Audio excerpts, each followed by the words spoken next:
বাংলা বিক্ষুব্ধ, বাংলা কাঁদছে, লজ্জিত বাংলা।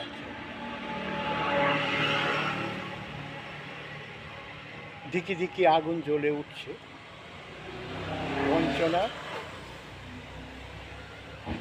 অনৈতিকতা। নমস্কার, আমি রঞ্জিত মজুমদার। আজকে আপনাদের সামনে একটি অন্য ধরনের প্রসঙ্গ নিয়ে আসছি। আমি যদিও রাজনীতি ক্ষেত্রের মানুষ নই, আমি একটি অতি সাধারণ জনতার মধ্যে, লক্ষ জনতার মধ্যে একজন। তবুও কিছু বলার অবকাশ আমি খুঁজে নিয়েছি। আজকে আর চুপ করে থেকে নাগরিক কিছু দায়িত্ব থেকে অবহেলা করাকে সঠিক মনে হবে না। এনিওয়ে, মনে পড়ে যাচ্ছে একটি গল্প। বহুদিন আগে কোনো এক রাজনৈতিক দলের এক কর্মী, তিনি বলেছিলেন, সেই সময় তাদেরই রাজত্ব চলছিল, কোন দলের আমি বলছি না, কিছু পুকুর আর কিছু ডাব গাছ যেগুলো কোনো ব্যক্তিগত মালিকানায় ছিল, সেই সুযোগে তিনি ঘোষণা করলেন যে যতদিন তার দল ক্ষমতায় থাকবে এগুলো তিনিই ভোগ করবেন।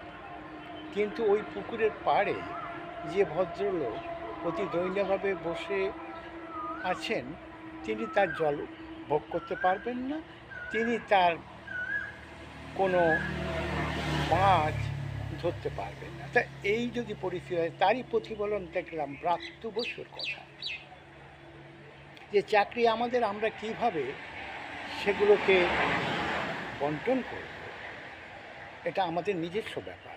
অতএব তোমরা সরকার তৈরি করো, তোমরা পার্টিকে ক্ষমতায় আনো, কিন্তু পার্টি কী করবে সেটা তোমাদের দেখার কোনো প্রয়োজন নেই।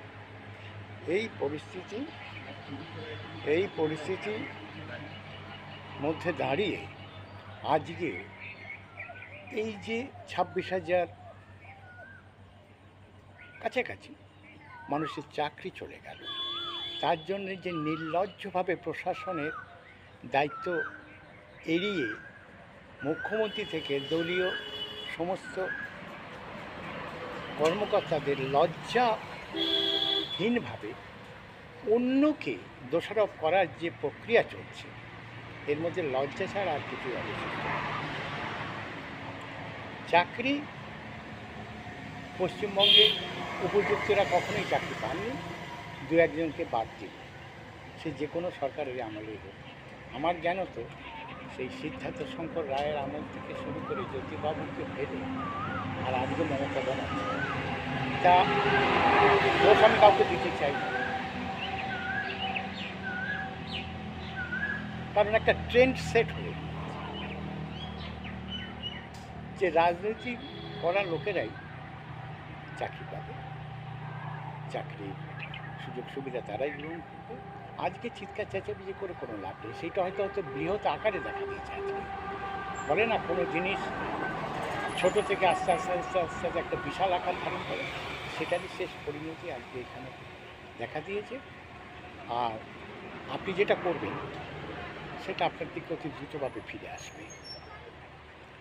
তাই হাস্যকরভাবে আজকে দেখতে হচ্ছে যে দোষ ধরা পড়া সত্ত্বেও যিনি দোষ ধরলেন তারই দোষ হলো। নমস্কার, ভাববেন আবার কখনো এইভাবে আপনাদের সঙ্গে অন্য কোনো ব্যাপার নিয়ে।